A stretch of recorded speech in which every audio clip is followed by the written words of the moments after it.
Fun Dog Days, True Tales of Funny Dog Experiences, written by Leroy Vincent, narrated by Emily Beatrice Goss. Tale 1. Fritz was our dog for many years. We got him from the Humane Society the day he was to be put down. They told us that after we had picked him out and adopted him. Fritz loved to go camping, and over time he seemed to understand the word. At the mention of going camping, he would get very excited and run through the house with a momentum that caused him to run up the kitchen cabinet face. It was really funny to watch, but we ended up having to spell camping out in order to prepare the trip. Tale 2. I have a German Shepherd who is almost 3 years old and weighs 100 pounds. One of the funniest things he does is when he is trying to find someone. If you are in a room or the hall and stand very still for about a minute, he will come to look at you, then stop and start to step back a little. If you continue to stand still, he will run away, but come right back and get low to the ground while he tries to decide if you should stay or run. If you twitch or step forward, he jumps and runs away as fast as he can. Taser will run across the couch and back to you, and the running starts again. You can freeze more than once, and he will freak out each time. He makes a mess of the couch, but he is so funny. For him, it is like trying not to look at an accident. He has to come back for more. Tale 3. My dog is a 10-pound Chihuahua that is incredibly lovable and sweet, but she can be a goofball too. One time, she heard something on the TV that sounded like a high-pitch "I love you," and it made her react by howling barking. So we started to mimic what she heard by howling "I love you" to see what she would do, and she held back "I love you" and got all excited. She does it every time now, and it's the funniest thing ever. Tale 4. My dog's name is Raoul. He is really good looking and very smart like Google, ideal for guarding my house. He is also very active. I remember one incident which really makes me laugh now. One time, my uncle had taken some sweet candies to eat without anyone's knowledge and hide them in his pants pocket. Actually, he was a diabetic patient, so he was not supposed to eat sweet items, and so he done so. The kids began to search for it, and then I too began to look for the candy. It was really strange the sweet candies were missing, and I began to ask the other people inside the home, but nobody seemed to have them. Suddenly, my Raoul jumped toward my uncle and nipped the pocket of my uncle's pants, which hardly bit his thigh and hurt him. This incident made everybody laugh. Tale 5. I have a pet dog. Its name is Chippu, and it is very naughty. Chippu plays with our children, and running with them also. Every now and then he catches the ball, but he is always the winner. We like our Chippu well, and he looks after the house perfectly. Frequently it quarrels with the outdoor cats and starts barking. Tale 6. I choose to inherit a puppy about 3 years ago. He is a Rhodesian Ridgeback Rottweiler mix. When I went to pick him out of the litter of 8, all the puppies were running around and playing. As I was about to make my choice, there was this one kinda hiding behind a shrub, all timid and avoiding the other puppies. I thought, cool. I like a timid dog and thought, okay, he would be easy to train. I went over, picked him up, all cute and cuddly in his way, with that nice puppy smell. I had just picked my new dog. Moving forward about 5 months, training is going well. He is smart as a lick and behaves very well. I have kennel trained him since I had him, and he seems to have picked up on good habits. Now he is potty trained and not chewing on things while I am not around. So I decided, let's give him a try being alone all day. I'll block off areas of the house so he only has a small place to roam. I'll put up all loose ends and put plenty of toys out for him to play with. I leave for the day, keeping my fingers crossed that maybe there might be one accident, or he may chew up his bed. I go to work and think maybe I should go home for lunch to check on him. It's only been about 4 hours since I left him. I pull up to my house and I can see him sitting on the couch all happy. As I get to the front door, I can see through the window, and I was in shock as to what I saw. So I open the door, and what I find is my front room of my house has been turned into a tornado zone. I mean, this little dog has decided to chew every seat cushion into 1,000 pieces. My coffee table looks like a corn on the cob with all the edges chewed off all the way around it. There are about 5 dumps on the floor. The bedroom door somehow was open, and underwear, toilet paper, and my down comforter was torn to shreds with feathers everywhere. I mean, it looked like the Tasmanian devil went through my place and had a field day. All the while, I see smoke and a burning smell is coming from the kitchen. I'm like, what the heck is that? I go to the kitchen and one of my burners is turned on with a flame blasting out because it is a gas stove top. For the life of me, I know know I didn't leave it on because I didn't cook that morning. After turning off the burner and going back to the living room, my puppy looks cute and all, and hasn't moved from the couch where he has that I just F-you'd look on his cute little face as he lay there with his head between his two front paws. I proceeded to clean up everything, which took about 2 hours to do. I said to myself, I really wish I had a camera in my house because all I can picture is this dog doing all of this and stopping every now and then to look in the camera as if to say, "Look, Daddy, if you leave me alone, this is what I'm going to do for you." To this day, I still can't for the life of me figure out how the heck he turned on the gas stove and opened my door. Needless to say, my dog is grown up and is very well behaved, but it took some time before I left him alone again. Oh, and I still don't have a coffee table. Tale 7. My sister and I ordered pizza for lunch one day. We decided that we needed to go outside for a minute. I can't remember why, but as soon as we got outside, we heard a loud crash coming from the dining room where we had left the pizza. We ran inside to find our dog, an Irish Wolfhound German Shepherd mix, sitting in the middle of the table scarfing down our pizza. She tried to hide behind the boxes when she saw us, and couldn't seem to figure out if she was better off staying on the table or jumping off and hiding elsewhere. I couldn't even yell at her, I was laughing so hard. Tale 8. We are proud to announce that our 2016 tour schedule is our busiest yet. In fact, we have broken all records for the most stunt dog shows produced in 1 year by one organization. As a family-owned entertainment company, this is a dream year. Not only are we entertaining millions in over 50 cities in the U.S., we are bringing a positive awareness of responsible pet ownership and pet adoption to each community we perform. This is our ultimate goal and passion, which started back in 1999. Tale 9. I have a border collie who really enjoys messing up rugs. One day, I yelled at him about messing up the rug by the front door. I went out and got the mail and came back to find the rug gone. He had hiked the rug like a football player to the other side of the house to the master bedroom and put it on the other side of the bed so it was hard to find. I swear he thought it was funny. Goofball. Tale 10. Our dog Bailey Boo is a golden retriever, black lab, and German shepherd mix. She is a very special dog to us. She has a wonderful personality. She loves to lie upside down and smile. She shakes both paws, high fives, and sits pretty and will sneeze. She loves lollipops. One day she came with us in the SUV, and we had to run into the store for something and left her in the car with it running. One of the kids had bought a bunch of these natural flavored strawberry suckers. We get back in the car, and we hear this sucking noise, and I turned around and said, "Bailey," and she popped her head up from the back seat with a sucker hanging out of her mouth. She was sucking on it. It was so funny to see her with it hanging out of her mouth. She loves them. She loves Halloween because of the lollipops. She was run over by a big SUV when she was 5 months old, and the vet said he had never seen a dog with such will to live and be so loyal to her family. She had a dislocated hip, bruised uterus, and internal bleeding, broken ribs, etc. She was on oxygen for 3 days and survived it all.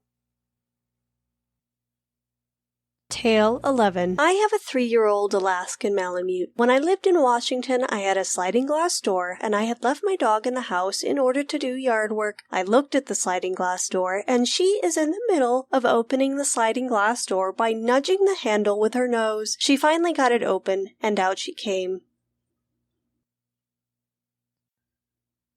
Tale 12. My dog Snow is both deaf and blind, so besides his playfulness and affection, he can be a little harder to deal with than other dogs. His sense of smell is even more impressive and prominent than an ordinary dog's, as it's his primary way of getting to grips with the world around him. Plus, when it comes to food and treats, he knows that if he can smell it, then he has to sit calmly in a specific way before he'll be given it. A few months ago, my brother came to stay for a few weeks, and other than what I'd cook, his diet seemed to consist almost solely of toast or peanut butter sandwiches. Now, Snow, like most dogs, absolutely loves peanut butter, and despite my brother having never shared any with him, Snow quickly got into the habit of going to him and sitting to get a treat. I can only imagine that my brother smelled faintly enough of peanut butter for his stay, because without fail, Snow would start to sit and beg every time my brother entered the same room as him. My brother came over again last weekend, too. My partner let him in and forgot to let me know, but when I got in after a walk, the dog tipped me off before anyone else. Still thinking my brother must have been made of peanut butter, and having got one whiff of him, the dog rushed upstairs and sat outside the spare room where my brother was ready to get a treat.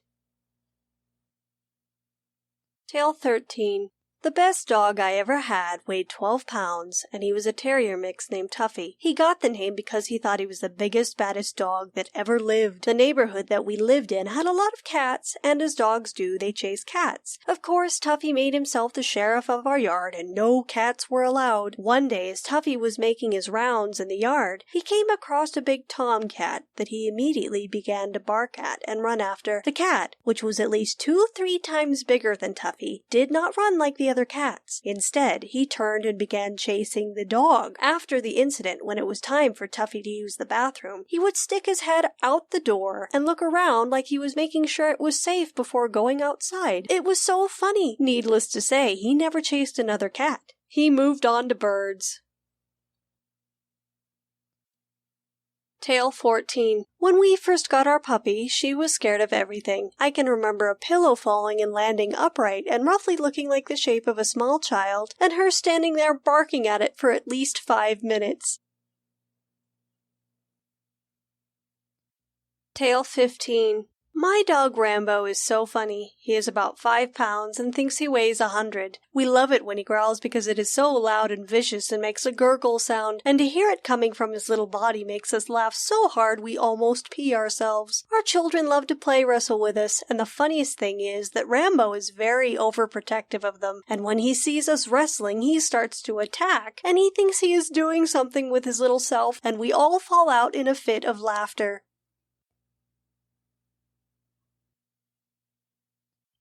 Tale 16. A dog is recovering after managing to cling to the grill of a car for almost 60 miles. The dog traveled all the way from Coralane to Belfast, wedged in the front of a Peugeot 306. The driver thought he had struck something on the dual carriageway outside Coralane after hearing a thud, but when he saw nothing on the road, he continued unaware of his passenger. It was only when he got out at the Odyssey Arena in Belfast that he heard a barking sound coming from the front bonnet. After such an ordeal, the dog was understandably grumpy, and this attitude has earned him the nickname Father Jack, in honor of the cantankerous priest in the sitcom Father Ted, as reported by Peter Allen on Radio 5 Live Drive program.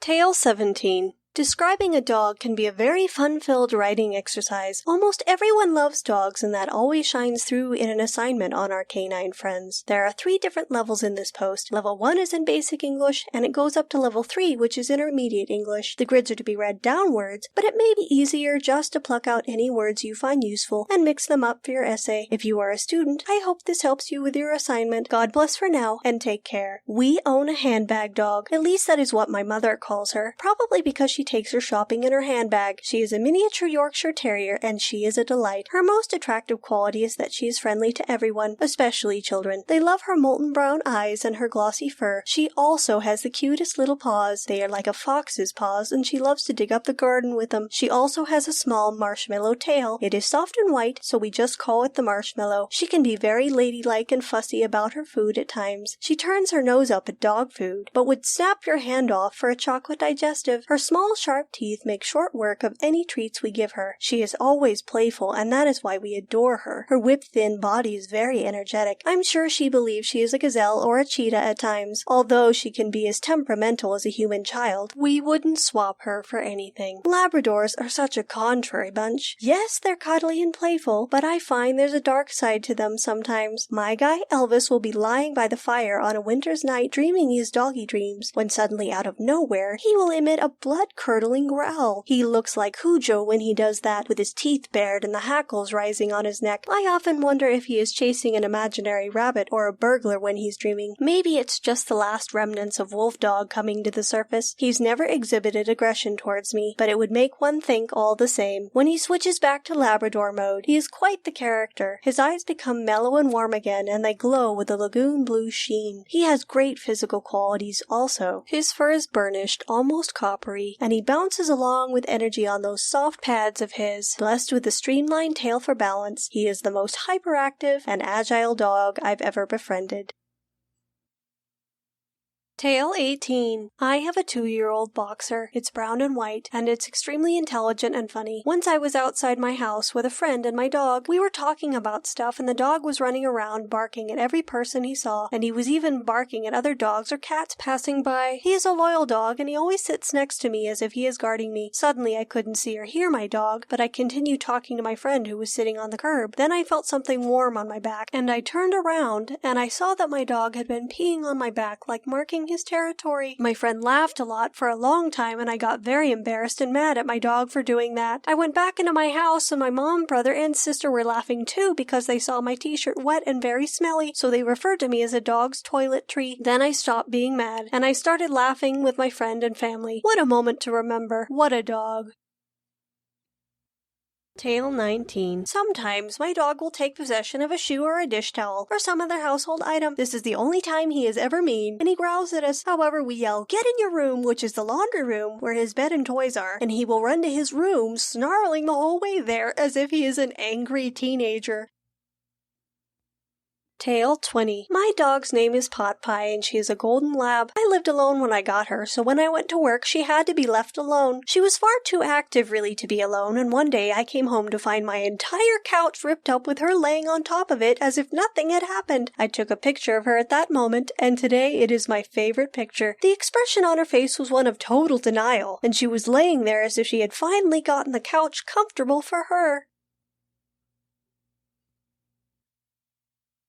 Tale 21. I have a Jack Russell Chihuahua mix named Daisy. Something funny that she does is her attempts to jump up onto the bed. I pat my bed for her to hop up, and she attempts to run and jump and bounces off the edge of the bed and back to the floor. She does this about 3 or 4 times before she runs towards the bed and actually makes it on top of the bed. I also have a cat. One time when the cat was a baby, I had her up on the bed and Daisy walked into my room. I called her up and she attempted to hop up like normal, and when she finally made it, she realized the cat was on the bed. They both froze and stared at one another. The hair on Daisy's neck stood up a bit, as she was getting playful. Suddenly, my cat hopped towards her, and it scared Daisy, and she stepped back and fell off the bed. She didn't hurt herself, and when she tried to hop back up, that ended up scaring the cat. They both scared each other, and it was funny to witness.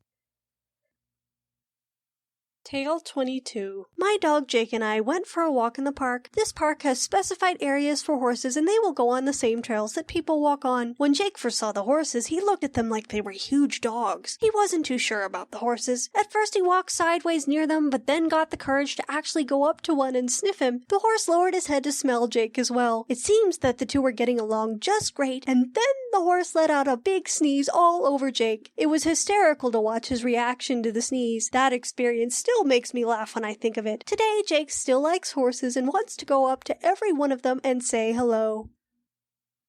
Tale 23. My dog is a short and round Corgi Labrador that loves to candy. His favorite is suckers. One day, he came with us in the pickup, and while we ran in the store for something, we left him in the car with it running. My son had bought a bunch of these natural-flavored strawberry suckers. We get back in the truck, and we hear this sucking noise, and I turned around and said, "Reggie," and he popped his head up from the back seat with a sucker hanging out of his mouth.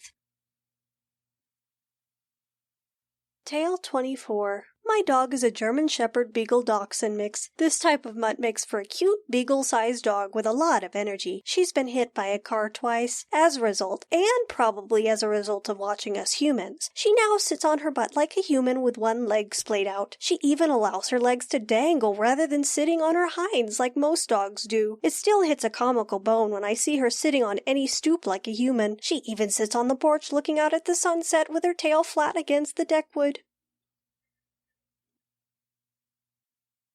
Tale 25. My dog loves to chew on things as most dogs do. What makes my dog so funny is the way he loves to chew on his toys or his bones, and basically whatever he can get his paws on. So imagine a toy poodle lying on his back, his front paws hugging a bone that, mind you, is for a dog that is the size of a German Shepherd, just chomping away. All you have to do to see how happy a boy he is? Call his name as you walk up to him while he has a chew toy. It brings a smile to my face. But whatever you do, don't think about taking that bone away. Then the chase is on. Tale 26. I was having friends over, so about an hour before they arrived, I took my dog on a walk to let him do his business. After the walk, I get showered and dressed. I come out, and he is scooting around on my wood floors with his front paws, dragging his rear end. He had smeared feces all over my living room. Right then, my doorbell rings, and my friends were there. Tale 27. I had a puppy that I just got from the Humane Society. This was the most precious little puppy in the world. I took him home and he slept with me like a little baby. The first day I went to work and came home, all of my shoes and clothes were in rags. That is not the best part. The next day, this puppy grabbed my false teeth off of my nightstand and ran out and buried them in the backyard. So I woke up and did not see my false teeth and had to go in the backyard and dig them up and wash them off. But I only found the top half and not the bottom. I hurried up and washed them off and threw them in my mouth and went to work with only the top teeth and no bottom teeth. Tale 28. I was playing fetch with my newly adopted 9-year-old Jack Russell Terrier Cooper in my fenced-in backyard. The neighbor let his dog out in his backyard. Neither dog had been in contact with one another before. The neighbor's dog was a little fluffy Bichon Frise named Snickers. My dog spots the neighbor's dog and runs over to him in a flash. My dog runs under my chain-link fence as if the fence didn't even exist and begins attacking the neighbor's dog. I cannot get to my dog because the fence is in the way. My neighbor runs over and kicks my dog off of his dog. My dog lets out a squeal and is distracted from the attack. The neighbor grabs his dog and runs him back into the house. After I got my dog back into my house, I went over to apologize for my dog's behavior, but my knocks at the door were ignored. Fortunately, I later found out that his dog was not injured. My dog now has to be taken out on a leash each time despite having a fenced-in backyard, since it just cannot contain him.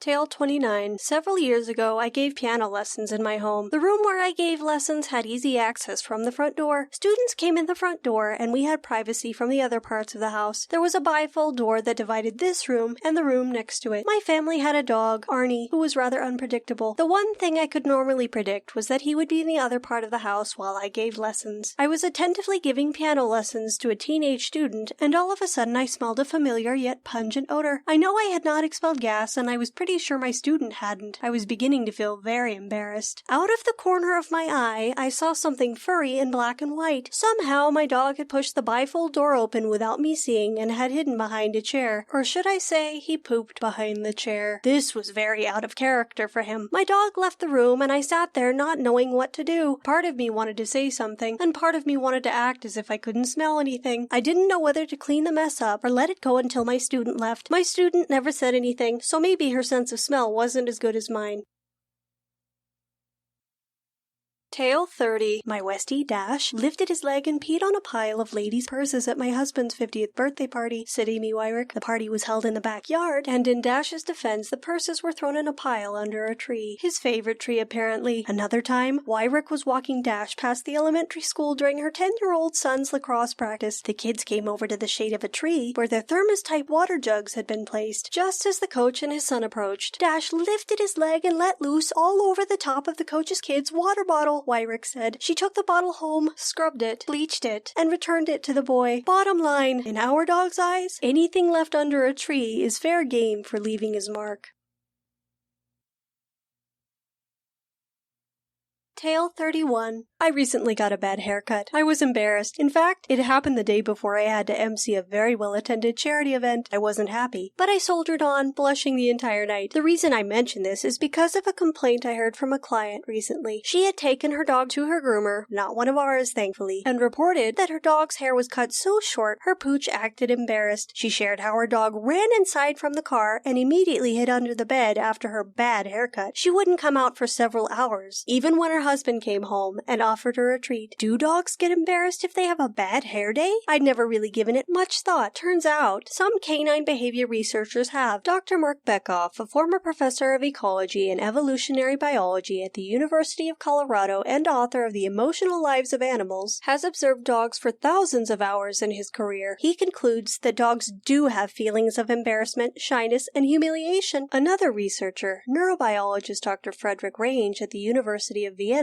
agrees. His studies demonstrate that dogs have other secondary emotions such as jealousy, guilt, and empathy. I'm guessing Markov and Range would definitely agree with my client that her close-cropped canine was most certainly embarrassed. Not every animal behavior expert agrees. In fact, most say researchers such as Markov and Range are missing a few synapses when they talk about dogs having complex emotions such as embarrassment. You don't want to know what they say about me. The traditional notion is dogs only experience instant reaction emotions such as fear, joy, sadness, and anger. Established thought would state embarrassment is far beyond the emotional reach of dogs. I'd love for them to meet my menagerie and still believe that. Not only do I believe my dogs feel secondary emotions, they're also capable of being downright silly. Study that, superstar know-it-all experts. In my own experience, posing as Santa Paws for 19 years and witnessing an almost endless parade of dressed up and dolled up dogs and cats, I can tell you, some pets are clearly unhappy with what mom and dad are doing to them. Tale 32. My husband, my son, and I went to the airport to pick up family friends for the holidays. They aren't the biggest fans of dogs, but I reassured them that our dog was really well behaved and always rode in the car. So about 5 minutes down the road, after having picked them up, we heard a loud fart and my son start to laugh, saying, "Reggie farted!" All of a sudden, the whole car stunk, and we had to roll down the windows to try to air it out quick, to say the least. Those family friends never asked for a ride again. Tale 33.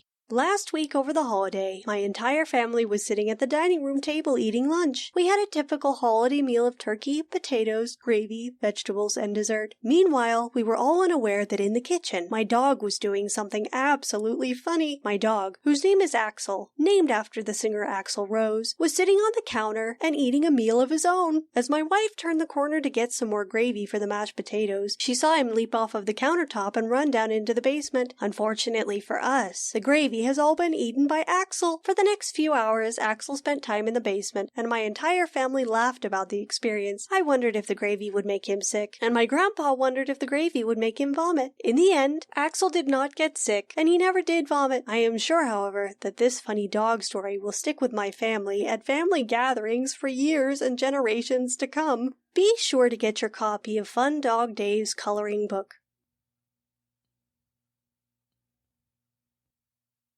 This has been Fun Dog Days, True Tales of Funny Dog Experiences, written by Leroy Vincent, narrated by Emily Beatrice Goss, copyright 2017 by Leroy Vincent, production copyright 2017 by Leroy Vincent.